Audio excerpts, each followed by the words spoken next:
50 years ago, a vision was born to shape the future of Victoria's communities through thoughtful development and to create a united voice for the industry.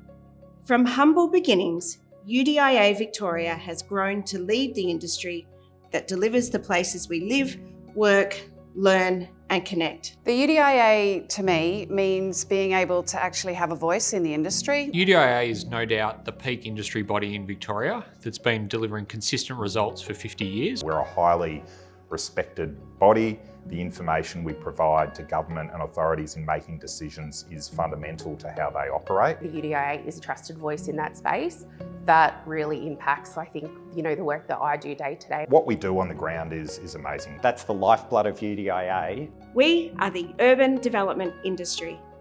From land subdivision, master plan communities, townhouse and apartment developers, government agencies and the many professional services that underpin the industry.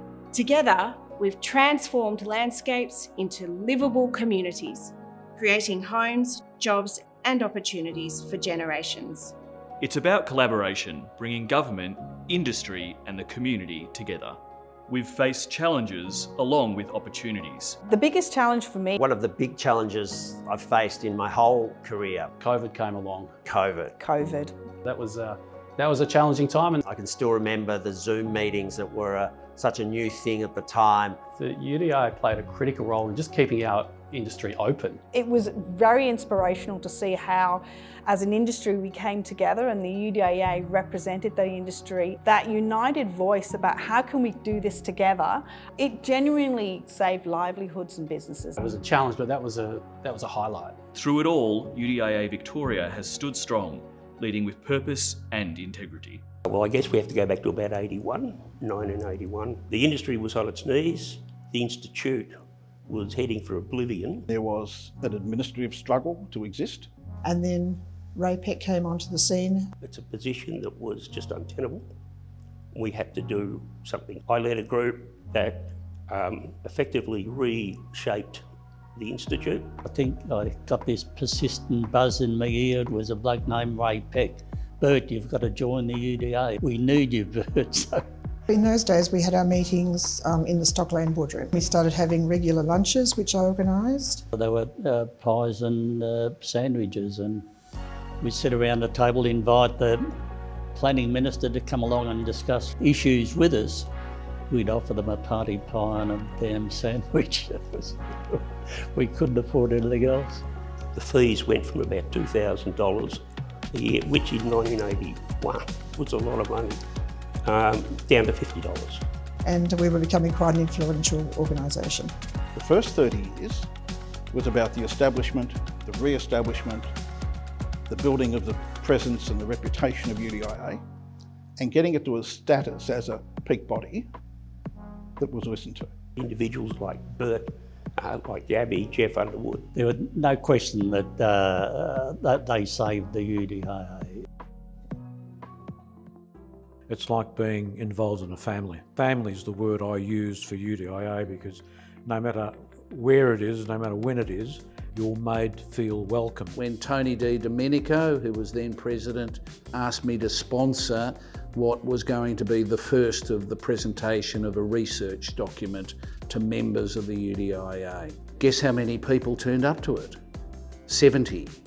And I thought, this isn't where my money is being spent well with 70 people. I knocked on a lot of doors, spoke to a lot of people. And the next one we had was 140.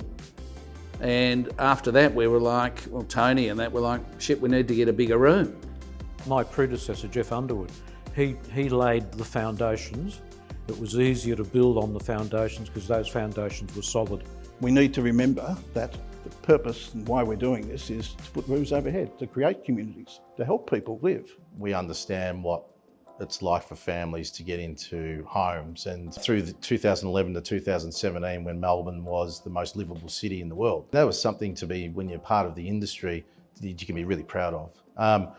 But now it's not, and that's the reason we're not the number one anymore, is because of housing affordability. Housing affordability. The affordability crisis. A housing crisis. We're at a pivotal point in the industry where there is a housing crisis, there's affordability issues, And then in addition to that, the developers are still trying to build communities, but it's getting harder and harder. I've had some projects that I've been working on for 13, 14 years, and they're still probably 5 or 6 years away. I don't think it's ever been harder to develop in Victoria than what it is today. There's a lot of red tape we need to get through. That's going to be the real challenge for us as an industry moving forward. More important than ever to have a unified collective voice, get Victoria back to being a prosperous development environment. The development industry is united, and I think the UDIA is standing in front of the development industry, seeking to deliver advocacy that is making a difference. My message would be look for a way to get involved. I think the organisation has given me a lot more than I've given it. Get inspired by the 50-year anniversary and look to get involved and look at how I can give back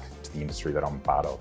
As we celebrate 50 years, we honour the legends who paved the way, the lessons that shaped us, and the legacy we continue to build. Here's to the next 50 years, to bold ideas, to thriving communities, and a future we'll shape together.